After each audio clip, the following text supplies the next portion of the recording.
Welcome to किस्से कविताएं। आज सुनिए मुंशी प्रेमचंद की मशहूर हिंदी कहानी वफा की देवी। माघ का महीना, सुबह का समय, हरिद्वार में गंगा का किनारा, स्नान का मेला, सामने की पहाड़ियां सुबह की सुनहरी किरणों में नहाई खड़ी है। यात्रियों की इतनी भीड़ है कि कंधे से कंधा छिलता है। जगह जगह साधु सन्यासियों और कीर्तनियों की टोलियां बैठी हुई हैं। इस समय सांगली के कुंवर साहब और उनकी रानी स्नान करने आए हैं। उनके साथ उनकी 6 वर्ष की लड़की भी है।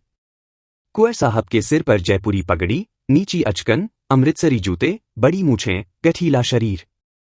रानी का रंग गेहुआ, शरीर नाजुक, गहनों से सजी हुई। लड़की भी गहने पहने हुए है। कई सिपाही, प्यादे उनके साथ भाला बल्लम लिए, वर्दियां पहने चले आ रहे हैं। कई सेवक भी हैं। ये लोग भीड़ को हटाते नदी किनारे पहुंचकर स्नान करते हैं। 4 आदमी रानी के स्नान के लिए पर्दा करते हैं। लड़की पानी से खेल रही है, राजा साहब पंडितों को दान दे रहे हैं और लड़की पानी पर अपनी नाव तैरा रही है। अचानक नाव एक रेले में बह जाती है, लड़की उसे पकड़ने के लिए लपकती है। उसी समय भीड़ का ऐसा रेला आता है कि लड़की मां बाप से अलग हो जाती है। कभी इधर भागती कभी उधर, बार बार अपनी मां को देखने का भ्रम होता है। फिर वह रोने लगती है, डर के मारे किसी से कुछ बोलती भी नहीं, न रास्ता ही पूछती है। बस खड़ी फूट फूट कर रो रही है और अपनी मां को पुकारती है। अचानक एक रास्ता देखकर उसे धर्मशाला के मार्ग का भ्रम होता है। वह उसी पर हो लेती है, लेकिन वह रास्ता उसे धर्मशाला से दूर ले जाता है। इधर लड़की को न पाकर कुंवर साहब और उनकी रानी इधर उधर खोजने लगते हैं और बौखलाकर अपने नौकरों पर बिगड़ते हैं। नौकर लड़की की तलाश में चले जाते हैं। एक छोटी लड़की को देखकर रानी सहसा उसकी ओर दौड़ पड़ती है, लेकिन जब अपनी गलती पता चलती है तो आंखों पर हाथ रखकर रोने लगती है। कुंवर साहब गुस्से से आग बबूला हो रहे हैं, मगर तलाश करने कहीं नहीं जाते। अभी उनका साफा ठीक नहीं हुआ, अचकन भी नहीं सजी, बाल भी सवारे नहीं जा सके। अब वहां नौकर तो रहे नहीं, वे पंडितों पर बिगड़ते हैं और अंततः नक्शिक से सज धज कर, कमर में तलवार लगाकर लड़की की तलाश में निकलते हैं। इसी मध्य गंगा के किनारे आकर रानी मन्नत मांगती है। भीड़ के मारे एक कदम चलना मुश्किल है। भीड़ बढ़ती जाती है। बेचारे हतभागे मां बाप धक्कम धक्के में कभी 2 पग आगे बढ़ते हैं तो कभी 2 पग पीछे हो जाते हैं। इधर रोती हुई लड़की अपनी धर्मशाला को पहचानने की कोशिश में और दूर चली जा रही है। सहसा कुंवर साहब के मन में आता है कि शायद लड़की धर्मशाला में पहुंच गई हो और उसे नौकरों ने पा लिया हो। फौरन भीड़ को हटाते हुए दोनों धर्मशाला की ओर चल देते हैं, मगर वहां पहुंचकर देखते हैं कि लड़की का कुछ पता नहीं। घबराकर दोनों फिर निकल पड़ते हैं। आश्चर्य यह है कि आगे आगे लड़की रोती चली जा रही है और पीछे पीछे माँ बाप उसकी तलाश में जा रहे हैं। बीच में केवल 20 गज की दूरी है, मगर दोनों का आमना सामना नहीं होता। यहां तक कि घंटों बीत जाते हैं। बादल घिर आते हैं। रानी थक जाती है, उससे एक कदम भी चला नहीं जाता। वह सड़क के किनारे बैठ जाती है और रोने लगती है। कुंवर साहब लाल लाल आंखें निकाले, बेसुध हुए सारी दुनिया पर झलाए हुए हैं। निराश होकर राजकुमारी फिर हरिद्वार घाट की ओर चलती है और मां बाप के सामने से निकल जाती है, लेकिन दोनों की दृष्टि दूसरी ओर है, आंखें चार नहीं होती। इतने में कंधे पर मृगछाला डाले, हाथ में तंबूरा लिए एक जटाधारी महात्मा चले आ रहे हैं। राजकुमारी को घबराया देखकर वे समझ जाते हैं कि यह अपने घर वालों से बिछुड़ गई है। वे उसे गोद में उठा लेते हैं और उससे उसके घर का पता पूछते हैं। लड़की न तो अपने माता पिता का नाम बता सकती है न अपने घर का पता, वह बस रोए जाती है। डर के कारण उसका मुंह ही नहीं खुलता। अब साधु के मन में एक नई इच्छा उत्पन्न होती है। लड़की को गोद में लिए वे सोच रहे हैं कि मुझे क्या करना चाहिए। उनका मन कहता है, जब इसके मां बाप का पता ही नहीं तो मैं क्या कर सकता हूं। उनका मन लड़की को छिपा रखने के लिए प्रेरित करता है। वे राजकुमारी को लिए अपनी कुटिया की ओर चले जाते हैं। उनकी लड़की और पत्नी दोनों मर चुके हैं और इसी शोक में वे संसार से विरक्त हो गए हैं। इस चांद सी लड़की को पाकर उनके हृदय में पितृप्रेम पुनः जागृत हो उठता है। वे समझते हैं कि परमात्मा ने उन पर दया करके उनके जीवनदीप को जगमगाने के लिए इसे भेजा है। पथरीली जगह पर एक साफ सुथरी, बेलों और फूलों से सुसज्जित कुटिया है। पीछे की ओर बहुत नीचे एक नदी बह रही है। कुटिया के सामने छोटा सा मैदान है। 2 हिरन और 2 मोर मैदान में घूम रहे हैं। वही महात्मा कुटिया के सामने एक चट्टान पर बैठे तंबूरे पर गा रहे हैं। राजकुमारी भी उनके सुर में सुर मिलाकर गा रही है। उसकी उम्र अब 10 साल की हो गई है। भजन गा चुकने पर लड़की कुटिया में जाकर ठाकुर जी को स्नान कराती है। साधु भी आ जाते हैं और दोनों ठाकुर जी की स्तुति करते हैं। फिर वे मस्ती में आकर नाचने लगते हैं। थोड़ी देर बाद लड़की भी नाचने लगती है। कीर्तन समाप्त हो जाने के पश्चात दोनों चरणामृत लेते हैं और साधु राजकुमारी को, जिसका नाम इंदिरा रखा गया है, पढ़ाने लगते हैं। उसे गाना, बजाना, नाचना सिखाने में उन्हें आत्मिक आनंद प्राप्त होता है। उनकी इच्छा है कि इंदिरा ईश्वर भजन और जगत सेवा में अपना जीवन अर्पित कर दे। वे उस शुभ घड़ी का स्वप्न देख रहे हैं जब इंदिरा ठाकुर जी के सामने मीरा की भांति गाएगी और मस्ती में आकर नाचेगी। इंदिरा इतनी रूपवती, इतनी मृदुभाषिणी और नृत्य में इतनी पारंगत है कि जब वह रात में कीर्तन करने लगती है तो भक्तों की भीड़ लग जाती है। महात्मा जी ने ये 5 बरस इसी कुटिया में बिताए हैं। इंदिरा यात्रा के कष्ट सहन करने के योग्य हो गई है, इसलिए अब साधु तीर्थ यात्रा करने के लिए निकलते हैं। भक्तजन उन्हें विदा करने के लिए आते हैं। एक भक्त को कुटिया सौंपकर महात्मा इंदिरा के साथ तीर्थ यात्रा के लिए चल देते हैं। बरसों तक महात्मा जी तीर्थ स्थानों की यात्रा करते रहते हैं। कभी बद्रीनाथ जाते हैं, कभी केदारनाथ, कभी द्वारका, कभी रामेश्वरम, कभी मथुरा, कभी काशी, कभी पुरी। दोनों प्रत्येक स्थान पर मंदिरों में कीर्तन करते हैं और भक्तों को आध्यात्मिक आनंद से सराबोर कर देते हैं। अब महात्मा जी इंदिरा को शास्त्रों और वेदों का भी सदुपदेश देते हैं। जब महात्मा जी ध्यानमग्न हो जाते हैं तो इंदिरा प्रायः वेदों का अध्ययन करती है। एक दिन महात्मा जी और इंदिरा दोनों एक गांव में जा पहुंचते हैं। यह गांव मुसलमानों का है। एक हफ्ते से प्लेग फैला हुआ है। लोग गांव के बाहर झोंपड़ियां डाले पड़े हैं। महात्मा जी एक वृक्ष के नीचे आसन जमाते हैं और प्लेगग्रस्त लोगों का उपचार करते हैं। इंदिरा भी महिलाओं की सेवा में व्यस्त हो जाती है। जड़ी बूटियां खोजना, दवाएं बनाना, मरीजों को उठाना बैठाना, उनके बच्चों के लिए खाने पीने की व्यवस्था करना उन दोनों का नित्य कर्म है। यहां तक कि महात्मा जी को प्लेग हो जाता है और वे उसी वृक्ष के नीचे पड़ जाते हैं। गांव के सभी स्त्री पुरुष और आसपास के देहात के लोग महात्मा जी की सेवा शुश्रूषा के लिए आते हैं, लेकिन महात्मा जी की दशा बिगड़ती जाती है और एक दिन वे इंदिरा को बुलाकर ईश्वर भजन और जनसाधारण की सेवा का उपदेश देकर ठाकुर जी के चरणों का ध्यान करते हुए समाधि ले लेते हैं। गांव में कोहराम मच जाता है। महात्मा जी की अर्थी धूमधाम और गाजे बाजे के साथ निकलती है। एक भजन मंडली भी साथ है। गांव की परिक्रमा करने के पश्चात उसी वृक्ष की छाया में उनकी छतरी बनती है। इस समय इंदिरा की आयु 20-21 वर्ष है और उसके चेहरे पर ऐसा तेज है कि देखने वालों की आंखें झुक जाती हैं। उसका भरा पूरा शरीर हर प्रकार का कष्ट सहन करने का अभ्यस्त हो गया है। गांव के लोगों की इच्छा है कि वह उसी गांव में रहे, मगर अब उससे अपने उपकारी का बिछोह सहन नहीं होता। जिस गांव में उस पर यह कष्ट आन पड़ा उसमें वह अब नहीं रह सकती। वह हृदय को इस बात से सांत्वना देना चाहती है कि जो ईश्वर इच्छा थी वही हुआ, लेकिन उसे किसी प्रकार संतोष नहीं होता। अंततः एक दिन वह सबसे विदा लेकर निकल पड़ती है।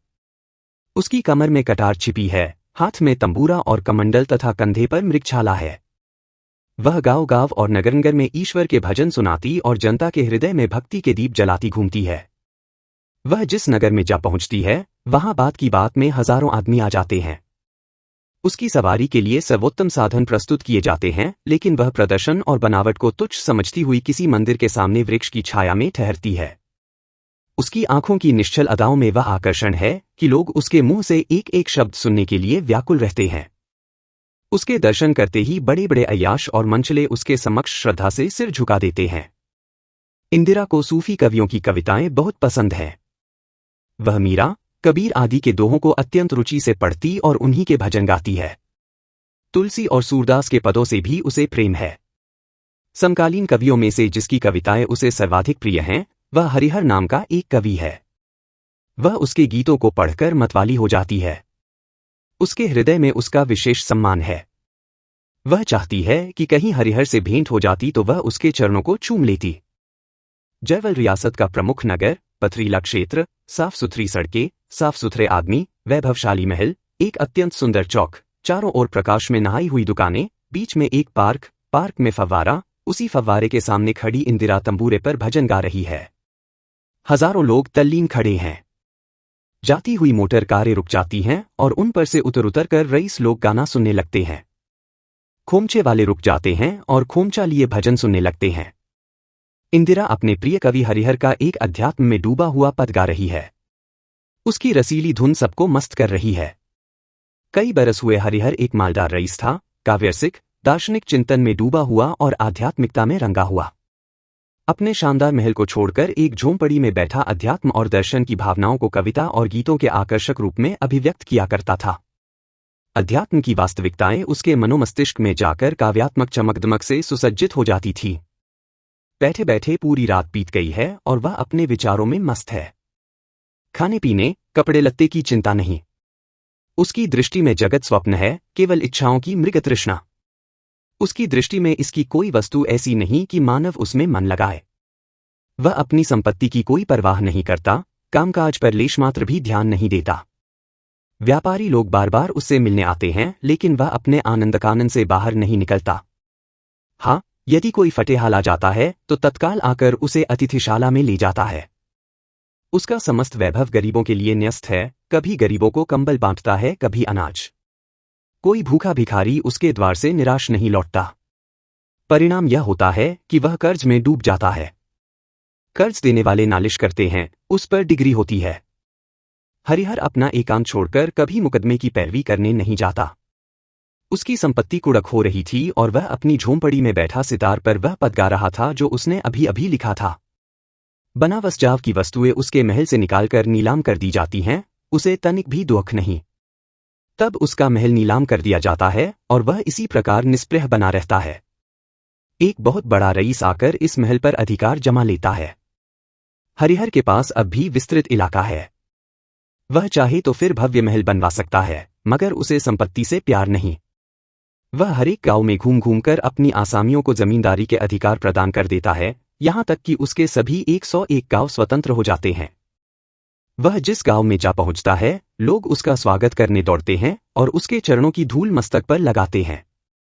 उसके लिए हर प्रकार की सुविधाएं प्रस्तुत की जाती हैं, लेकिन वह गांव के बाहर किसी वृक्ष की छाया में टिक जाता है और जंगली फल खाकर सो रहता है। अंततः संपत्ति की चिंता से मुक्त होकर वह फिर संतोष के साथ अपने आनंदकानन में आ बैठता है। आज उसके हर्ष की कोई सीमा नहीं है। उसकी कुटिया में अब भी कितनी ही फालतू चीजें हैं जिन्हें उसकी सौंदर्य प्रियता ने एकत्र कर रखा है। चित्रकला और कारीगरी के इन अजूबों को इकट्ठा करके वह एक ढेर लगा देता है और उसमें आग लगा देता है। उसका सितार और तंबूरा और डफ, मूर्तियां, मृगछालाएं, अध्यात्म और दर्शन की किताबें सब उस ढेर में जलकर राख हो जाती हैं और वह मुस्कराता खड़ा उन वस्तुओं को राख होते हुए देखता है। शाम हो गई है। शहर के चौक में इंदिरा अपने तंबूरे पर एक पद गा रही है। हजारों आदमी इकट्ठा हैं।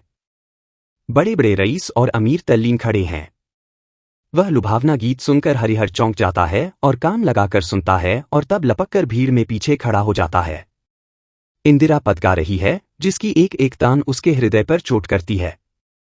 आज हरिहर को अपनी रचनाओं के गांभीर्य, दर्द और प्रभाव का आभास होता है। वह आश्चर्य की मूर्ति बना खड़ा रहता है।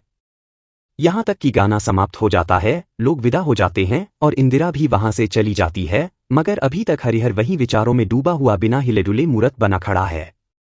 जब बिल्कुल सन्नाटा छा जाता है तो उसे अपने आसपास की चुप्पी का आभास होता है। वह एक दो आदमियों से इंदिरा का पता पूछना चाहता है, मगर झिझक के कारण नहीं पूछता। वह विवश होकर अपनी कुटिया में लौट जाता है और प्रेम का पहला गीत लिखता है। वह व्याकुलता की दशा में पूरी रात काटता है और दूसरे दिन संध्याकाल फिर चौक की ओर जाता है। इंदिरा आज भी चौक में गा रही है, भीड़ कल से भी कहीं अधिक है, मगर क्या मजाल कोई हिल भी सके। हरिहर भी बुत बना हुआ सुनता है और जब आधे घंटे के बाद इंदिरा चल देती है तो वह उसके पीछे हो लेता है। भक्तों की अजगर जैसी लंबी पंक्ति साथ में है। इंदिरा कुटिया के पास पहुंचकर सब लोगों को विदा कर देती है, केवल हरिहर उससे कुछ दूरी पर चला आ रहा है। अपनी कुटिया में पहुंचकर इंदिरा पानी भर लाती है और तब ठाकुर जी को भोग लगाकर स्वयं भी खाती है। फिर धरती पर पड़ रहती है। धवल चांदनी छिटकी हुई है। कुटिया के सामने धरती पर बैठकर हरिहर पत्थर के टुकड़ों पर कोयले से प्यार का एक नया गीत लिखने लगता है। लिखते लिखते पूरी रात बीत जाती है। जब पूर्व में सूर्योदय की लालिमा प्रकट होती है तो वह पत्थर के टुकड़ों को कुटिया के द्वार पर क्रम से रखकर वहां से कुछ दूर जाकर एक वृक्ष के नीचे लेट जाता है। पत्थर के टुकड़े इस प्रकार रखे गए हैं कि इंदिरा को उसका प्रेम संदेश पढ़ने में लेशमात्र भी कठिनाई न हो। संध्या पूजन और कीर्तन के पश्चात जब इंदिरा मुंह अंधेरे बाहर निकलती है तो उसे द्वार पर क्रम से रखे हुए पत्थर के चौकोर टुकड़े दिखाई देते हैं। वह आश्चर्य से एक पत्थर उठा लेती है। उसे उस पर कुछ लिखा हुआ दिखाई देता है। अरे, यह कोई प्रेम गीत है। वह दूसरा पत्थर उठाती है। उस पर भी वही लिखा है। यह इस गीत का दूसरा अंतरा प्रतीत होता है। फिर वह पत्थर के सभी टुकड़ों को उठाकर पढ़ती है और उन्हें एक पंक्ति में रखकर पूरा गीत पढ़ लेती है। इस गीत में वह दर्द और प्रभाव है कि वह कलेजा थामकर रह जाती है। यह उसी अमर कवि हरिहर की रचना है।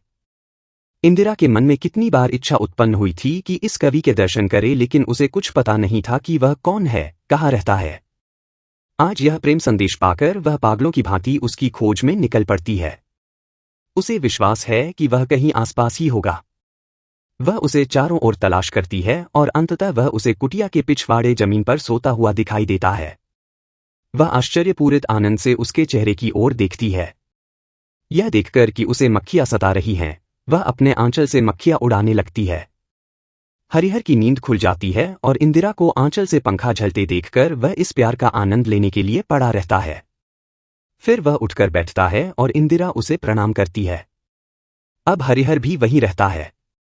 वह कुटिया के अंदर रहती है, हरिहर बाहर।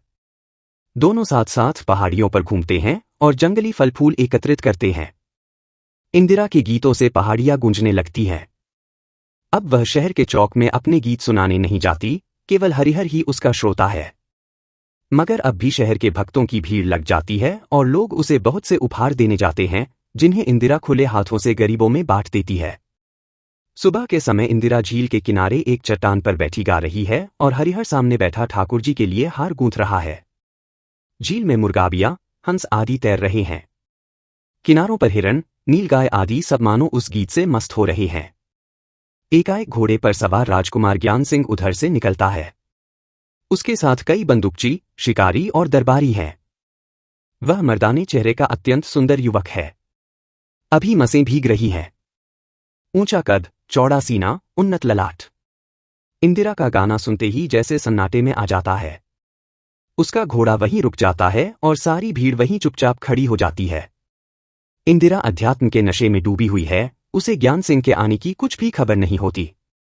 जब गाना समाप्त हो जाता है तो राजकुमार घोड़े से उतरता है और इंदिरा के पास आकर सम्मान से प्रणाम करता हुआ उसका नाम पूछता है। वह अब तक अविवाहित था। राजों महाराजों के यहां से सैकड़ों प्रस्ताव आए थे, लेकिन उसने एक भी स्वीकार नहीं किया। आज इस रूपसी को देखकर वह आत्मविस्मृति की दशा में पहुंच जाता है। वह सम्मान के साथ उसे अपने महल में आने का निमंत्रण देता है। इंदिरा एक दिन का अवकाश मांगती है। ज्ञान सिंह दूसरे दिन आने का वचन देकर चला जाता है, लेकिन शिकार में उसका मन बिल्कुल भी नहीं लगता। उसे एकाएक शिकार से घृणा और प्रत्येक जीवधारी से प्रेम हो जाता है। अब उसे हिरणों का शिकार करने में दुख होता है। वही दर्दभरा गीत उसके कानों में गूंज रहा है और आंखों में वही सूरत बसी हुई है। यह निमंत्रण पाकर इंदिरा खुशी से फूली नहीं समाती। उस चिंगारी का उसे कुछ पता नहीं जो उसके रूप और गीत ने ज्ञान सिंह के हृदय में भड़का दी थी। वह सोचती है, शाही कृपाओं के सहारे वह जीवन की चिंताओं से मुक्त हो जाएगी और हरिहर के साथ संतुष्ट रहती हुई जीवन के दिन काट देगी। क्योंकि राजकुमार के दिल का हाल उससे छिपा नहीं रहता, इसलिए हरिहर सोचता है कि रनिवास में इंदिरा कितनी प्रसन्न होगी। क्या ऐसी अनिंद्य रूपसी पहाड़ों तथा जंगलों में फिरने के योग्य है? हरिहर के साथ रहकर उसे भूख व चिंता के अतिरिक्त और क्या मिलेगा? वह इस देवी को इन कठिनाइयों में डालना नहीं चाहता। उसके आध्यात्मिक संतोष के लिए इतना विश्वास ही पर्याप्त है कि उसका स्थान इंदिरा के हृदय में है। यही विचार उसके जीवन को चरमोत्कर्ष तक पहुंचाने के लिए पर्याप्त है। उसके हृदय में और कोई इच्छा और कोई आकांक्षा नहीं है। रात बीत जाती है। पौ फटे हरिहर इंदिरा को फूलों के गहनों से सजाता है। भक्तों ने उस दिन इंदिरा को जितने उपहार दिए थे वे सब हरिहर ने इकट्ठे कर रखे हैं। वह इस सज्जा से इंदिरा के रूप को और भी चमका देता है, मगर जब अवसर मिलता है तो इंदिरा की आंख बचाकर आंसुओं की दो चार बूंदें भी गिरा लेता है। इंदिरा से हंस हंसकर बातें करता है, मानो उसे कोई आशंका न हो, लेकिन उसे मन में विश्वास है कि अब इंदिरा के दर्शन नहीं होंगे। यह भय भी है कि इंदिरा के मन में अब उसकी याद नहीं रहेगी, शाही भोगविलास में पड़कर वह उसे अवश्य ही भूल जाएगी। कौन किसको याद करता है? लेकिन वह इस विचार से अपने दिल को सांत्वना देता है कि वह आराम से तो रहेगी, उसके व्यक्तित्व से प्रजा को लाभ होगा। क्या वह इतनी बदल जाएगी कि अधिकार पाकर शाही अत्याचार के विरुद्ध मुंह भी न खोले? क्या वह महात्मा के उपदेश को भूल सकती है? जब इंदिरा बन कर तैयार हो जाती है तो दोनों साथ बैठकर कीर्तन करते हैं। आज इस कीर्तन में दोनों के मन में भिन्न भिन्न भावनाएं उत्पन्न होती हैं। इंदिरा अनजाने में प्रसन्न है। उसे हरा ही हरा सूझता है। वह संन्यास और वैराग्य से अघा चुकी है और अब सांसारिक वस्तुओं का आनंद लेना चाहती है। उसके विचार में शाही कृपाएं उसके लिए समृद्धि का द्वार खोल देंगी। वह इस समय भी उस जीवन का स्वप्न देख रही है जब वह हरिहर के लिए अच्छा खाना पकाएगी, उसके लिए अच्छे अच्छे कपड़े बनवाएगी, उसके सिर में तेल डालेगी, जब वह सोएगा तो उसके लिए पंखा झलेगी। क्या ऐसा गुणवान, ईश्वर तक पहुंचा हुआ कवि इस योग्य है कि संसार की उपेक्षा का शिकार हो? मगर हरिहर दुख के विचारों में डूबा हुआ है। उसकी आंखों के समक्ष अंधेरा छा रहा है। इसी समय ज्ञान सिंह अपने साथियों के साथ सवारी लिए आ पहुंचता है। शाही महल के सुसज्जित और सुरुचिपूर्ण कमरे, रूपवती दासियां, राजमाता का दरबार लगा हुआ है। इंदिरा महल में पहुंचकर राजमाता को प्रणाम करती है। रानी उसकी बड़ी आवभगत करती हैं। वे स्नान करके पूजा के लिए तैयार बैठी हैं। इंदिरा उनके साथ मंदिर में जाती है जो कांच की वस्तुओं से सजा हुआ है और वहां उनका कीर्तन होता है। रानी के साथ और भी कई कुलीन महिलाएं हैं। इंदिरा का कीर्तन सुनकर सब अपना आपा खो बैठती हैं। रानी साहिबा इंदिरा को गले लगा लेती हैं और अपनी मोतियों की माला निकालकर उसके गले में डाल देती है। इंदिरा दूसरा भजन गाती है। रानी उसके पांवों पर सिर रख देती है। उसके हृदय में भगवान की ऐसी भक्ति कभी न उमड़ी थी। इसी समय पद्मा आती है। पद्मा रूप में इंदिरा से बिल्कुल अलग है। उसके रूप में रौब, गांभीर्य, लावण्य और आकर्षण है। इंदिरा के रूप में मृदुलता और नम्रता। एक चमेली का फूल है, सादा और कोमल, उसका सौंदर्य उसकी कोमलता और सादगी में है। दूसरा सूरजमुखी है, सुवर्ण और सुदर्शन। पद्मा का पिता सरदार केसरी सिंह राज्य में मंत्री के पद पर प्रतिष्ठित है। वह पद्मा का विवाह राजकुमार ज्ञान सिंह से करना चाहता है। पद्मा भी राजकुमार को सच्चे दिल से चाहती है, मगर राजकुमार उस पर अधिक आसक्त नहीं है, फिर भी उसका बहुत आदर सत्कार करता है। पद्मा आकर राजकुमार को इंदिरा की ओर मुग्ध दृष्टि से घूरते हुए देखती है। यह भी देखती है कि यहाँ इसका आदर सम्मान हो रहा है। स्वयं उसका इतना सम्मान कभी न हुआ था। यह साधारण, बाजारों में गाने वाली औरत उससे बाजी मार ले, इस विचार से वह अंदर ही अंदर जल जाती है। उसे तत्काल इंदिरा से ईर्ष्या व द्वेष उत्पन्न हो जाता है और वह उसे अपमानित करने की योजना बनाने लगती है। वह रानी साहिबा को उससे विमुख करना चाहती है। उसके चेहरे मोहरे, पहनने ओढ़ने का मजाक उड़ाती है। लेकिन जब इस दुष्चक्र का इंदिरा पर कोई प्रभाव नहीं होता तो वह उसे बदनाम करना चाहती है। अवसर पाकर वह अपना कीमती कंगन उसके तंबूरे के नीचे छिपा देती है और कुछ देर बाद उसे तलाश करने लगती है। इधर उधर ढूंढती हुई वह इंदिरा के पास आती है और तंबूरे से कंगन निकाल लेती है। शर्मिंदा होकर इंदिरा रोने लगती है। पद्मा से दासियां बहुत प्रसन्न हैं क्योंकि वह उन्हें पुरस्कार देती रहती है। वे सब इंदिरा से विमुख रहती हैं। लेकिन इसी समय ज्ञान सिंह आ जाता है और इस घटना का समाचार सुनकर इंदिरा को दोषी नहीं ठहराता। उसे इस घटना में धूर्तता और शरारत प्रतीत होती है। वह इंदिरा की ओर से किसी भी प्रकार की बेईमानी का विचार तक मन में नहीं ला सकता। उसका व्यवहार देखकर दासियां भी उसी की हाँ में हाँ मिलाती हैं और रानी साहिबा पद्मा को कठोर शब्द कहती हैं। पद्मा दांत पीसकर रह जाती है। इधर शाही महल की दीवार के नीचे हरिहर आत्मविस्मृत हुआ खड़ा है कि संभवतः इंदिरा की आवाज कानों में पड़ जाए। वह यहां से निराश होकर फिर इंदिरा की कुटिया में जाता है और उसकी एक एक वस्तु को चूमता और रोता है। दूसरे दिन महल में पुनः महफिल सजती है। आज महाराज साहब जरवल भी उपस्थित हैं। संयोग से सांगली के कुंवर साहब भी आए हुए हैं। इन 14-15 वर्षों में उन्होंने बड़े बड़े दुख उठाए हैं। उनकी पत्नी का देहांत हो गया है। पत्नी और पुत्री की याद में बहुत दुबला गए हैं, लेकिन बनने संवरने का शौक अभी तक बना हुआ है। अब भी वही जयपुरी साफा है, वही नीची अचकन, वही अमृतसरी जूता, उसी प्रकार बाल सवारे हुए, यद्यपि इस बाहरी सजावट के आवरण में रोता हुआ हृदय छिपा है। जिस समय इंदिरा तल्लीन होकर गाती है, उनकी आंखों से आंसू बह निकलते हैं। इंदिरा के चेहरे में उन्हें अपनी स्वर्गवासी पत्नी का प्रतिबिंब दिखाई देता है। उन्होंने जब पहली बार इंदिरा की मां को नई नवेली दुल्हन के रूप में देखा था उस समय वह बिल्कुल ऐसी ही थी। इतनी समानता उन्होंने आज तक किसी औरत में नहीं देखी। जब इंदिरा यहां से जाने लगती है तो वे उसके साथ कुछ दूर जाते हैं और अवसर पाकर उसका नाम और उसके माता पिता का हाल पूछते हैं। इंदिरा अपने बचपन की घटना उन्हें बताती है। कुंवर साहब को विश्वास हो जाता है कि इंदिरा ही मेरी खोई हुई बेटी है। उनका हृदय सहसा उमंग से भर जाता है कि इसे गले लगा ले, लेकिन लाज रोक देती है। क्या पता यह किस किस के साथ रही, इस पर क्या क्या बीती, वे इसे अपनी बेटी कैसे स्वीकार कर सकते हैं। इंदिरा भी ध्यान से उनके चेहरे को देखती है और उसे कुछ कुछ याद आता है कि उसके पिता की सूरत इनसे मिलती थी, लेकिन वह भी लाज से यह सब प्रकट नहीं करती कि कहीं कुंवर साहब मना कर दें तो शर्मिंदा न होना पड़े। इंदिरा के कीर्तन से राजा साहब जयवल इतने प्रसन्न होते हैं कि उसे 5 गांव माफ कर देते हैं। इंदिरा उनके पांवों पर गिरकर कृतज्ञता प्रकट करती है। राजकुमार अपनी नाव सजाता है और इंदिरा को नदी में घुमाने के लिए ले जाता है। इंदिरा इस अवसर की प्रतीक्षा में है कि राजकुमार से हरिहर की सिफारिश करके उसे राजकवि के रूप में प्रतिष्ठित करा दे। इसलिए वहां से मन उचट जाने और हरिहर का बिछोह असहनीय होने पर भी वह जाने का नाम नहीं लेती। नदी की सैर में शायद वह अवसर हाथ आ जाए, इसलिए वह इस प्रस्ताव को प्रसन्नता से स्वीकार कर लेती है। नाव लहरों पर खेल रही है। इंदिरा हरिहर का एक पद गाने लगती है। सहसा उसे किनारे पर खड़ा हरिहर दिखाई दे जाता है।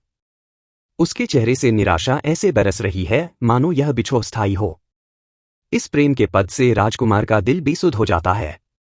उसके सब्र का बांध टूट जाता है। वह इंदिरा के समक्ष अपने आकुल व्याकुल हृदय की कथा कह सुनाता है। वह अपना हृदय उसे दे बैठता है। अब इंदिरा को पता चलता है कि वह एक सुनहरे जाल में फंस गई है। अब हरिहर का नाम मुंह पर लाना कहर हो जाएगा। राजकुमार तत्काल हरिहर के लहू का प्यासा हो जाएगा। वह मन में पछताती है कि बेकार में राजकुमार का निमंत्रण स्वीकार किया। यह हवस का पहला कोड़ा है जो उस पर पड़ा। अब वह यह भी समझने लगी है कि यद्यपि राजकुमार उसके सामने भिखारी बना खड़ा है, मगर वास्तव में वह उसकी कैद में है। वह कहती है, राजकुमार, मैं दिनहीन औरत हूं, इस योग्य नहीं कि तुम्हारी रानी बनूं। तुम बदनाम हो जाओगे और आश्चर्य नहीं कि राजा साहब और तुम्हारी माताजी भी तुमसे रुष्ट हो जाए। इसका परिणाम अच्छा नहीं होगा। मैं तुम्हें कष्ट में डालना नहीं चाहती। राजकुमार, मैं तुम्हारे लिए सिंहासन को ठोकर मार दूंगा। इंदिरा, मुझे किसी की खुशी या नाराजगी की परवाह नहीं है। मैं तुम्हारे लिए सब कुछ करने को प्रस्तुत हूं। इंदिरा बहाना करती है कि उसने संन्यास व्रत धारण कर लिया है और यदि उसने संकल्प तोड़ा तो उन महात्मा जी को कितना कष्ट होगा जिन्हें वह अपना गुरु मानती है। उसका यह काम उन्हें परलोक में भी चैन से नहीं रहने देगा। वह राजकुमार का सम्मान करती है, लेकिन उसके लिए प्यार करना निषिद्ध है और वह अपने संकल्प को तोड़ नहीं सकती। राजकुमार, इंदिरा, तुम्हें मुझ पर तनिक भी दया नहीं आती? इंदिरा, अपने संकल्प को तोड़कर मैं जीवित नहीं रह सकती। राजकुमार, ये सब बहाने हैं इंदिरा। क्या मैं मान लूं कि तुम्हारे हृदय में किसी अन्य के लिए स्थान है? इंदिरा, मैंने आपसे कह दिया, मैं सन्यासिनी हूं।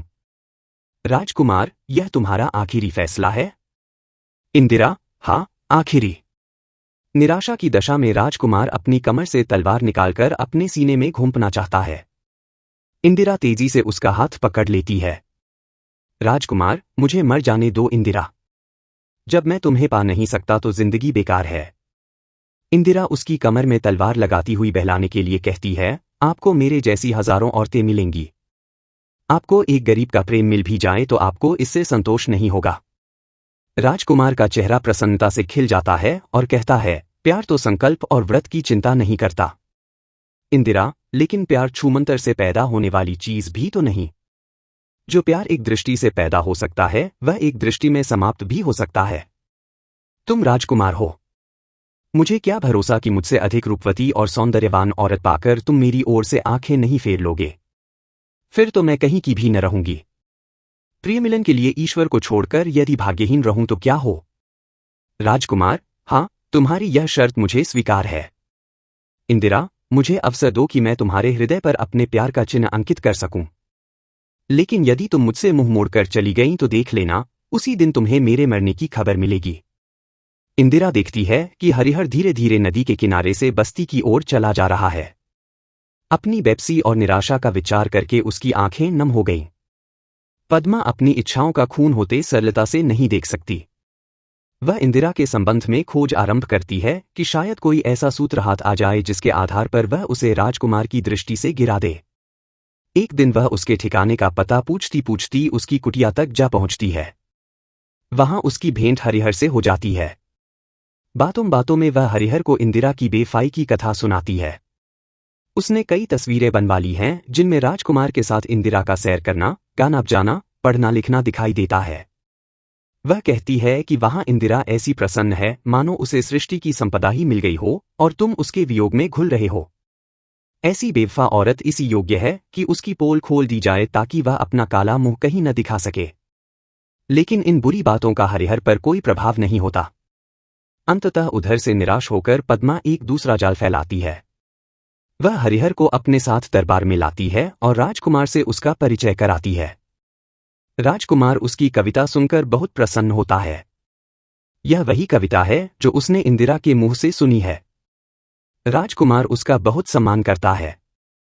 पद्मा हरिहर के मुंह से ऐसे शब्द निकलवाना चाहती है जो उसके प्यार का भेद खोल दें और राजकुमार को पता चल जाए कि यह इंदिरा का प्रेमी है। लेकिन हरिहर इतना चौकन्ना है कि वह मुंह से ऐसा एक भी शब्द नहीं निकलने देता जिससे उसका प्यार प्रकट हो जाए। राजकुमार इंदिरा की प्रशंसा करता है। हरिहर इस प्रकार सुनता है मानो उसने इंदिरा का नाम भी नहीं सुना। पद्मा उसी समय रनिवास में जाकर इंदिरा को अपने साथ लाती है। उसे विश्वास है कि आकस्मिक भेंट से दोनों अवश्य ही इतने हर्षित हो जाएंगे कि उस कमजोर नींव पर कोई भी भवन बना खड़ा किया जा सकेगा। लेकिन हरिहर को देखकर इंदिरा परायपन का व्यवहार करती है और हरिहर भी उससे अधिक बात नहीं करता। तब पद्मा एक कविगोष्ठी आयोजित करती है और उसमें रियासत के बड़े बड़े सुकुमार कवियों को आमंत्रित करती है। यह भी प्रस्ताव किया जाता है कि जिसकी कविता श्रेष्ठ होगी उसे राजकवि का पद प्रदान किया जाएगा। पद्मा को विश्वास है कि हरिहर की कविता ही सर्वोत्कृष्ट होगी, इसलिए वह इंदिरा को निर्णायक बनाती है। राजकुमार भी बड़ी प्रसन्नता से इंदिरा को निर्णायक बनाया जाना स्वीकार करता है। अब इंदिरा को साफ दिखाई दे रहा है कि उसकी तबाही के सामान जुटाए जा रहे हैं। हरिहर की कविता निश्चय ही सर्वश्रेष्ठ होगी और उसे विवश होकर उसी को श्रेष्ठ कहना पड़ेगा। हरिहर के पक्ष या समर्थन में मुंह से एक शब्द भी निकालना उसके लिए घातक विष बन सकता है। उसके निर्णय पर आपत्ति करना और हरिहर की कविता में दोष निकालकर राजकुमार के मन में इंदिरा के प्रति संदेह उत्पन्न करना कुछ कठिन न होगा। वह चाहती है कि यदि अवसर मिले तो हरिहर को सावधान कर दे, लेकिन उसे इसका अवसर नहीं मिलता। पद्मा कविगोष्ठी की तैयारियों में व्यस्त रहती है। नियत तिथि पर सभी कवि उपस्थित होते हैं, हरिहर भी आता है। नई कविता की शर्त है। हरिहर ने कोई नई कविता नहीं लिखी। अन्य कवि अपनी कविताएं सुनाते हैं। प्रशंसा का स्वर गूंज उठता है। अंततः जब हरिहर की बारी आती है तो वह स्पष्ट कह देता है, मैंने कोई नई कविता नहीं लिखी। उसने भी पद्मा के इन प्रयासों को अपनी चतुराई से ताड़ लिया है और उसके जाल में फंसना नहीं चाहता। इंदिरा इसे दैवी सहायता समझकर मन ही मन परमात्मा को धन्यवाद देती है। एक दूसरे कवि को पुरस्कार तथा पद मिल जाता है और इंदिरा के प्रेम का रहस्य छिपा रह जाता है। यहां से हरिहर प्रसन्नतापूर्वक विदा होता है। रनिवास में इंदिरा भी प्रसन्न व आनंदित है। उसके लिए इससे अधिक प्रसन्नता की बात और क्या हो सकती है। राजकुमार ज्ञान सिंह की राजगद्दी का उत्सव मनाया जा रहा है। शहर में दीपावली मनाई जा रही है। चौराहों पर भव्य द्वार बनाए गए हैं। मुख्य द्वार से चौक तक बिजली के दोमुहे सुंदर बल्ब लगाए गए हैं। किनारे के वृक्षों पर बिजली से जगमगाते अक्षरों में स्तुति वाक्य लिखे गए हैं। पंडित लोग मुहूर्त देखते हैं। उसी समय ज्ञान सिंह महल से निकलकर भव्य मंडप में आता है जो इसी उत्सव के लिए बनाया गया है। दरबारी और रईस लोग उपहार भेंट करते हैं। ज्ञान सिंह उठकर अपनी नीति की घोषणा करता है और शाही सेवकों तथा प्रजा को अपने कर्तव्य पालन हेतु निर्देशित करता है। उसने आसामियों का आधा लगान माफ कर दिया है, इसलिए प्रजा अत्यधिक प्रसन्न है। प्रसन्नता प्रकट करके सब उसे दुआएं देते हुए विदा हो जाते हैं। फिर गरीबों में भोजन वितरित किया जाता है। बंदियों को मुक्त करने का आदेश होता है। फिर सेना की सलामी और परेड होती है। बैंड बजता है। अफसरों को पदक और जागीरदारी मिलती है। फिर आतिशबाजियां छोड़ी जाती हैं। इसके पश्चात ठाकुर द्वारे में कीर्तन होता है। वहां इंदिरा के दर्शनों की लालसा में हरिहर आया है, लेकिन कीर्तन करने वालों में इंदिरा नहीं है। परंपरा के प्रतिकूल वेश्याओं को आमंत्रित नहीं किया गया।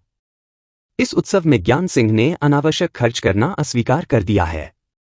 शहर में चर्चा है कि इंदिरा का विवाह ज्ञान सिंह से होगा। ऐसी कृपालु, दीनों की पालक और सर्वप्रिय रानी मिलने से प्रत्येक छोटा बड़ा प्रसन्न है। कीर्तन के पश्चात ज्ञान सिंह इंदिरा के पास जाता है और कहता है, इंदिरा, क्या अभी तुम्हारी परीक्षा पूरी नहीं हुई? इंदिरा कहती है, अभी नहीं, मुझे इस प्रतिष्ठा के योग्य बनने दीजिए। राजकुमार, इस उत्सव की स्मृति में प्यार का एक उपहार प्रस्तुत करता हूं। इंदिरा, अभी मेरे लिए प्यार का कोई उपहार वर्जित है। राजकुमार, तुम बड़ी निर्दयी हो इंदिरा। इंदिरा, और ऐसी निर्दयी औरत को आप अपनी रानी बनाना चाहते हैं? रानी को दयालु होना चाहिए। राजकुमार, सारी दुनिया के लिए तो तुम दया की देवी हो, लेकिन मेरे लिए पत्थर की मूरत। ज्ञान सिंह अब इंदिरा के हाथों में है। वह आत्मा है तो ज्ञान सिंह शरीर। प्रजा के अधिकारों को इंदिरा एक क्षण के लिए भी विस्मृत नहीं करती। आए दिन नए नए फरमान जारी होते हैं, जिनके द्वारा प्रजा की आवश्यकताएं पूरी करने के लिए कोई न कोई नया अधिकार प्रदान किया जाता है। शाही खर्चे कम किए जाते हैं। शाही महल में भी वह ठाट बाट नहीं है। सेवकों की एक पूरी पलटन थी, उन्हें हटा दिया गया है। रूपवान दासियों की भी एक फौज थी, उन्हें भी हटा दिया जाता है। प्रजा की आवश्यकताओं के लिए महलों के कई भाग पृथक कर दिए जाते हैं। एक महल में पुस्तकालय खुल जाता है, दूसरे में औषधालय। एक पूरा भवन किसानों और मजदूरों के नाम कर दिया जाता है, जहां उनकी पंचायतें होती हैं और विभिन्न प्रकार के कृषि उपकरणों की प्रदर्शनी लगती है। सेना के एक बड़े भाग को भंग कर दिया जाता है।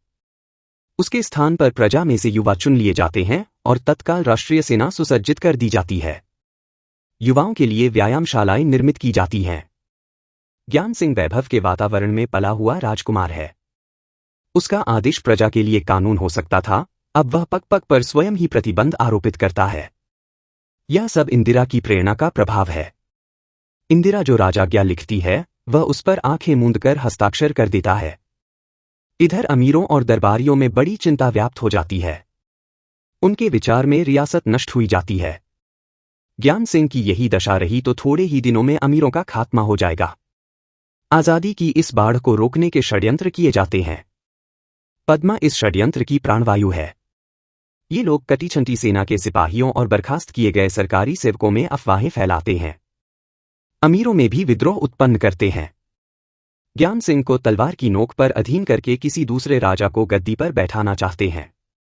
इस षड्यंत्र से पद्मा का उद्देश्य मात्र यही है कि इंदिरा अपमानित व बदनाम हो। वह उसको बदनाम करती है और इंदिरा को ही इन समस्त परिवर्तनों का एकमात्र कारण ठहराती है। इसलिए विद्रोहियों का यह समूह उसके प्राणों का प्यासा हो जाता है। सशस्त्र विद्रोह की तैयारियां की जा रही हैं। ज्ञान सिंह और इंदिरा शाही महल के एक छोटे से कमरे में बैठे शतरंज खेल रहे हैं। कमरे में कोई सजावट या बनावट नहीं है। आज इंदिरा ने यह शर्त लगाई है कि यदि वह जीत जाएगी तो जो चाहेगी राजा से मांग लेगी, उसके देने में राजा को कोई आपत्ति नहीं होगी और राजा को भी यही अधिकार होगा। अपने अपने मन में दोनों प्रसन्न है। ज्ञान सिंह की प्रसन्नता की सीमा नहीं है। आज वह अपनी सफलता के विश्वास से फूला नहीं समा रहा है। दोनों खूब मन लगाकर खेल रहे हैं। पहले राजा साहब बढ़त लेते हैं और इंदिरा के कई मोहरे पीट लेते हैं। उनकी प्रसन्नता क्षण प्रतिक्षण बढ़ती जाती है। अचानक बाजी पलट जाती है, राजा के बादशाह पर शह पड़ जाती है और उसका वजीर पिट जाता है। फिर तो एक एक करके उसके सभी मोहरे गायब हो जाते हैं और वह हार जाता है। उसके मुंह पर निराशा छा जाती है। उसी समय इंदिरा एक राजाज्ञा निकालती है और राजा से उस पर हस्ताक्षर करने का निवेदन करती है। झुकी हुई दृष्टि से राजा उस राजाज्ञा को देखता है। अनाज का आयात कर माफ कर दिया गया है, जिससे शाही राजस्व में एक महत्वपूर्ण राशि की कमी हो जाती है। रियासत में बहुत कम अनाज उत्पन्न होता है, अधिकांश अनाज दूसरे देशों से आता है। इस पर आयात कर के कारण अनाज महंगा हो जाने से प्रजा को कष्ट होता था। इंदिरा गरीबों को सस्ता अनाज उपलब्ध कराने की चिंता में थी और अवसर पाकर उसने आज यह राजाज्ञा प्रस्तुत की। ज्ञान सिंह को संकोच तो होता है, लेकिन वह जबान हार चुका है। राजाज्ञा पर हस्ताक्षर कर देता है। इसी समय बाहर शोर मच जाता है। एक संतरी दौड़ा हुआ आता है और सूचना देता है कि विद्रोहियों ने शाही महल को घेर लिया है और अंदर घुसने की चेष्टा कर रहे हैं। ज्ञान सिंह का मुंह क्रोध से लाल हो जाता है। वह तत्काल हथियारों से सुसज्जित होकर इंदिरा से विदा लेता है और परकोटे पर चढ़कर विद्रोहियों को ऊंची आवाज में संबोधित करके विद्रोह का कारण पूछता है। नीचे से एक आदमी उत्तर देता है, हम यह अत्याचार सहन नहीं कर सकते। इंदिरा हमारी तबाही का कारण है, वह हमारी रानी नहीं बन सकती। ज्ञान सिंह इंदिरा के उन उपकारों का वर्णन करता है जो उसने देश पर किए हैं, लेकिन नीचे से वही उत्तर आता है, इंदिरा हमारी तबाही का कारण है, वह हमारी रानी नहीं बन सकती, मानो किसी ग्रामोफोन की आवाज हो। तब ज्ञान सिंह वह राजाज्ञा निकालकर पढ़नी प्रारंभ करता है जिस पर उसने अभी अभी हस्ताक्षर किए हैं, लेकिन विद्रोहियों पर उसका भी कोई प्रभाव नहीं पड़ता। फिर वही रटन लगाई जाती है, इंदिरा हमारी रानी नहीं बन सकती, वह हमारी तबाही का कारण है। इसके साथ ही विद्रोही लोग सीढ़ियों से परकोटे पर चढ़ने की कोशिश करते हैं। मुख्य द्वार बंद कर दिया जाता है। अब ज्ञान सिंह कुपित होकर धमकियां देता है, लेकिन चेतावनी की भांति उसकी धमकियां भी भीड़ पर प्रभाव नहीं डालती। वे परकोटे पर चढ़ने की निरंतर कोशिश करते हैं। ज्ञान सिंह आवेश में आकर खतरे के घंटे के पास जाता है और उसे जोर से बजाता है। सेना के सिपाही सुनते तो हैं, लेकिन निकलते नहीं। वह पुनः घंटा बजाता है। सिपाही तैयार होते हैं और शीघ्रता से हथियार इकट्ठे करने लगते हैं। तीसरा घंटा बजता है, पूरी सेना निकल पड़ती है।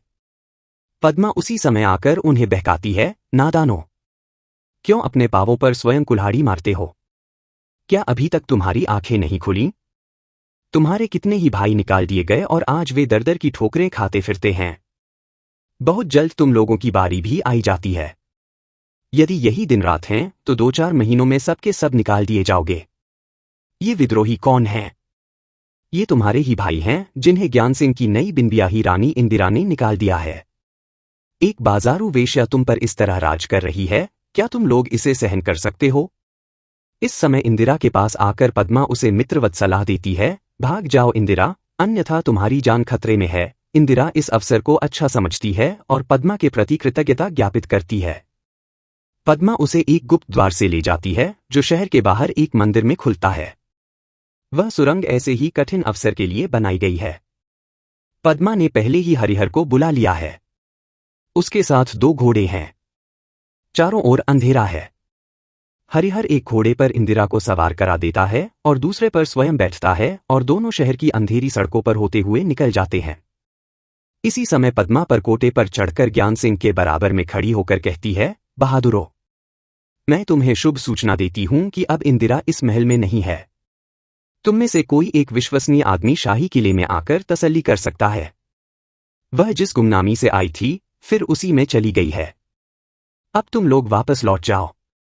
मैं तुम लोगों को विश्वास दिलाती हूं कि तुम लोगों के सिर से ये आदेश हटा लिए जाएंगे। ज्ञान सिंह घायल पक्षी की भांति एक ठंडी सांस लेकर गिर पड़ता है। विद्रोहियों की भीड़ लौट जाती है और ज्ञान सिंह को इस विद्रोह से छुटकारा दिलाने का श्रेय पद्मा को मिलता है। निराश स्वर से ज्ञान सिंह पूछता है, इंदिरा कहाँ चली गई? पद्मा जहां से आई थी वहीं चली गई। यदि तुम समझते हो कि उसे तुमसे प्यार था तो तुम गलती पर हो। वह यहां मजबूरी में पड़ी थी। उसका प्रेमी वही अभागा कवि हरिहर है, वह उसी पर जान देती है। उसको कोई पद दिलाने के लिए वह यहां पड़ी हुई थी। जब उसने देखा कि यहां खतरा है तो भाग निकली। बेफा थी। मृतप्राय सी दशा में ज्ञान सिंह अंदर आया और आवेश में इंदिरा की प्रत्येक वस्तु को पैरों से कुचल डालता है। प्यार असफल होने पर पश्चाताप का रूप धारण कर लेता है। दीवारों पर इंदिरा के कई चित्र लगे हुए हैं।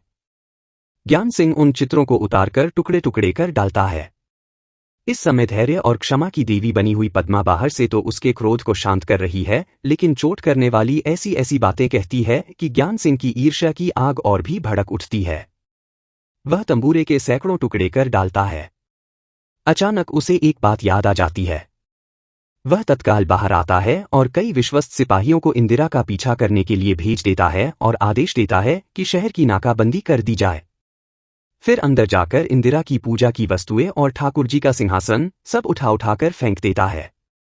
जो दासियां इंदिरा की सेवा में नियुक्त थीं, उन्हें निकाल देता है और एक उन्माद की सी दशा में पाव पटकता हुआ इंदिरा को बार बार कोसता है, धूर्ता, छलिया, जादूगरनी, बेफा, कपटी। पद्मा उसे ठंडे पानी का गिलास लाकर देती है। वह गिलास को एक ही सांस में खाली करके पटक देता है। उसकी आंखों से चिंगारियां निकल रही हैं, नथुने फड़क रहे हैं। वह पद्मा की ओर से विनम्र हो जाता है। वह उसे सहिष्णुता और वफा की देवी मानने लगता है। उपकृत होने का भाव भी कुछ कम नहीं है। यदि पद्मा आड़े न आई होती तो विद्रोहियों ने महल पर अधिकार कर लिया होता और पता नहीं उसके सिर पर क्या विपत्ति आती। वह उससे अपनी पिछली गलतियों की क्षमा मांगता है और पहली बार उसके हृदय में उसके प्यार की झलक उमड़ने लगती है। इस निराशा और शोक की दशा में पद्मा ही उसे सद्गति की देवी दिखाई देती है। वह उसे गले से लगा लेता है। प्रेम के आवेग में पद्मा उसके कंधे पर सिर रखकर रोने लगती है। घोड़ों पर सवार इंदिरा और हरिहर प्राचीर के एक द्वार पर पहुंचते हैं। द्वार बंद है। दूसरे द्वार पर आते हैं, वह भी बंद है। हरिहर को पता है कि प्राचीर में एक दरार है जिस पर घासफूस जमी हुई है और शायद किसी को इस दरार की खबर भी न हो। दोनों उस दरार में घोड़े डाल देते हैं और कांटों से उलझते, घासफूस के ढेरों को हटाते कठिनाई से दरार को पार करते हैं, लेकिन बाहर की ओर प्राचीर से लगी हुई नदी आती है। विवश दोनों अपने घोड़े नदी में डाल देते हैं और तैरते हुए नदी से पार हो जाते हैं। दूसरी ओर पहुंचकर दोनों तनिक सांस लेते हैं और फिर भागते हैं। बहुत दूर चलने के बाद उन्हें एक मंदिर मिलता है। दोनों वहीं घोड़े खोल देते हैं और रात्रि व्यतीत करते हैं। प्रातःकाल वहां से दोनों पैदल ही चल देते हैं और दोपहर होते होते एक बड़े गांव में जा पहुंचते हैं। वहां गांव का जमींदार बारात लेकर अपना विवाह करने जा रहा है। हजारों आदमी इकट्ठा हैं। दूसरे गांवों के लोग भी तमाशा देखने आए हैं। बारात चलने को तैयार है। दूल्हा घर से निकलकर मोटर पर बैठता है और मोटर चलने को ही है कि एक औरत आकर मोटर के सामने लेट जाती है। यह जमींदार साहब की पहली पत्नी है जिसे उन्होंने 15 वर्षों से छोड़ रखा है। आज वे अपना विवाह करने जा रहे हैं तो पत्नी उनके रास्ते में आ जाती है। पति पत्नी में कुछ वाद विवाद की नौबत आती है। पति पत्नी को धमकाकर रास्ते से हट जाने का आदेश देता है। पत्नी पर कोई प्रभाव नहीं होता। तब वह क्रोध में आकर मोटर चला देता है। पत्नी कुचली जाती है। उस समय हजारों आदमी क्रोध में आकर जमींदार साहब पर टूट पड़ते हैं और उसे मार डालते हैं। इंदिरा और हरिहर को दुख होता है कि कुछ पहले यहां क्यों न आ पहुंचे, नहीं तो समझा बुझाकर दोनों का मिलन करा देते। कुछ देर उस गांव में ठहरकर दोनों फिर वहां से आगे बढ़ जाते हैं जहां नाच हो रहा है। वहां इंदिरा गाती है और उन्हीं लोगों के साथ रात बिताती है। कई दिन के बाद दोनों उस रियासत की सीमाओं से बाहर निकल जाते हैं और सांगली की रियासत में जा पहुंचते हैं। दोनों यहीं एक गांव में रहने लगते हैं। दोनों गांव की सेवा करते हैं और उनकी सेवा से गांव वाले बहुत प्रसन्न हैं। गांव में एक ठाकुर द्वारा है, वहीं दोनों रात में कीर्तन करते हैं। उनकी सेवा और भक्ति की प्रसिद्धि आसपास के गांवों में फैल जाती है और भक्तों की संख्या बढ़ने लगती है। उन किसानों की दृष्टि में ये दोनों दैवी शक्तियां हैं और वे उनकी प्राणपण से अर्चना करते हैं। गीत तथा कविता के इस संसार में दोनों ईश्वरीय अस्तित्व के दर्शन करते हैं और सांसारिक मलिनता और इच्छाएं उनके मन से निकल जाती है। उन्हें हर एक वस्तु में एक ही वास्तविकता के दर्शन होने लगते हैं। कभी कभी हरिहर झरने के किनारे जा निकलता है और उसके संगीत में ईश्वरीय ध्वनि सुनता है और उसका हृदय आध्यात्मिक भावों से परिपूर्ण हो जाता है। कभी किसी जंगली फूल को देखकर वह मस्ती में आ जाता है और उसमें ईश्वर के दर्शन करता है। एक दिन सांगली के कुंवर साहब शिकार खेलने आते हैं। उनके साथ बंदूकची, शिकारी आदि भी डेरे लिए आ पहुंचते हैं। संध्याकाल है। कुंवर साहब अपने हाथी पर गांव में आते हैं और शिकार की तैयारियां होने लगती हैं। उसी समय इंदिरा उनके सामने पहुंचकर एक आध्यात्मिक पद गाती है। कुंवर साहब के हृदय में लड़की का प्यार हरा हो जाता है। जब उन्होंने पहली बार इंदिरा को देखा था तो उसे पहचान गए थे, लेकिन उस दशा में उसे अपनी लड़की स्वीकार करने का उन्हें साहस न हुआ था। तब से उन्हें निरंतर अपनी बेटी की स्मृति बेचैन करती रहती थी, लेकिन इस मध्य उनका प्यार इन विचारों पर हावी हो चुका है। अब वे सहन नहीं कर पाते और इंदिरा को सीने से लगाकर कहते हैं, तू मेरी खोई हुई प्यारी बेटी है। वे उससे अपने साथ चलने का आग्रह करते हैं, लेकिन हरिहर वैभव और समृद्धि के जाल में फंसना नहीं चाहता। उसे आशंका होती है कि कहीं वैभव में पड़कर इंदिरा को ही न खो बैठे। वह इंदिरा से कुछ नहीं कहता, लेकिन उसके हाव भाव से उसकी मनोदशा प्रकट हो जाती है और इंदिरा अपने पिता के साथ जाने से मना कर देती है। मंदिर के सामने झोंपड़ी में दोनों बैठे हुए हैं। घर में कोई सामान नहीं। उधर शाही महल में वैभव है, प्रतिष्ठा तथा नौकर चाकर हैं, लेकिन इंदिरा यह सब अपने प्यार पर न्योछावर कर देती है। इंदिरा को महल से निकालकर और उसकी ओर से निश्चिंत होकर कुछ दिनों से ईर्ष्या के कारण नेपथ्य में चली गई पद्मा की स्वाभाविक सज्जनता प्रकट हो जाती है और वह प्राणपण से ज्ञान सिंह की सेवा करती है।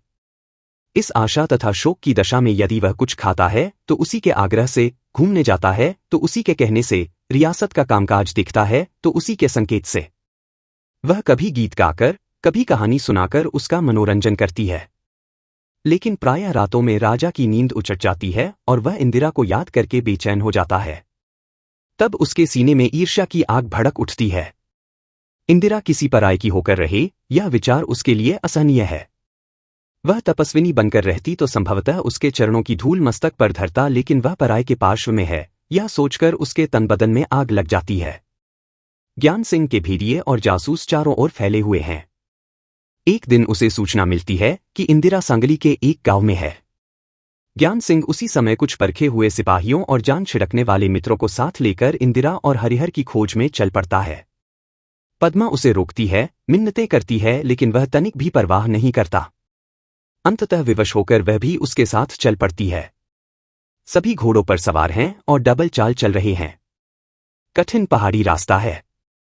ज्ञान सिंह और पद्मा अपने साथ वालों से बहुत आगे निकल जाते हैं। अचानक उनका सामना कई सशस्त्र डाकुओं से हो जाता है। अपने पिस्तौल से पद्मा 2 आदमियों को नरक का मार्ग दिखा देती है, शेष डाकू भाग खड़े होते हैं। कई दिन पश्चात यह जत्था उस गांव में पहुंच जाता है जहां इंदिरा और हरिहर शांति का जीवन जी रहे हैं। बात की बात में खबर फैल जाती है कि राजा ज्ञान सिंह इंदिरा और हरिहर को बंदी बनाने के लिए चढ़ाए हैं। आसपास के किसान लाठियां, गंडासे और कुल्हाड़े लेकर आते हैं। इंदिरा और हरिहर दोनों दलों के बीच में आकर खड़े हो जाते हैं। उन्हें देखते ही ज्ञान सिंह तलवार खींचकर उन पर झपटता है। इंदिरा और हरिहर वहीं सिर झुकाकर बैठ जाते हैं और परमात्मा का ध्यान करने लगते हैं। हरिहर की गर्दन पर तलवार पड़ने ही वाली है कि पद्मा आ जाती है और लपककर राजा के हाथ से तलवार छीन लेती है। दोनों प्रेम दीवानों की बहादुरी और समर्पण देखकर ज्ञान सिंह की आंखें खुल जाती हैं। सहसा उसके हृदय में उस प्रकाश का प्राकट्य होता है जिसके समक्ष दुर्बलताएं और वासनाओं की उद्दंडताएं नष्ट हो जाती हैं। वह 1 मिनट तक चुप खड़ा रहता है, फिर इंदिरा के पांवों पर गिर पड़ता है। पद्मा राजा साहब को उनके जीवन का अंत कर देने वाले दुष्कर्म से बचाकर उनका मन जीत लेती है। एक क्षण में ज्ञान सिंह इंदिरा के पांवों से उठकर पद्मा को गले लगा लेता है। इंदिरा भी पद्मा को सीने से लगा लेती है। फिर हरिहर और ज्ञान सिंह आलिंगनबद्ध हो जाते हैं। ऐसी और कहानियों के लिए आप किस्से कविताएं चैनल को, पेज को लाइक, फॉलो एवं सब्सक्राइब करें प्लीज। थैंक्स।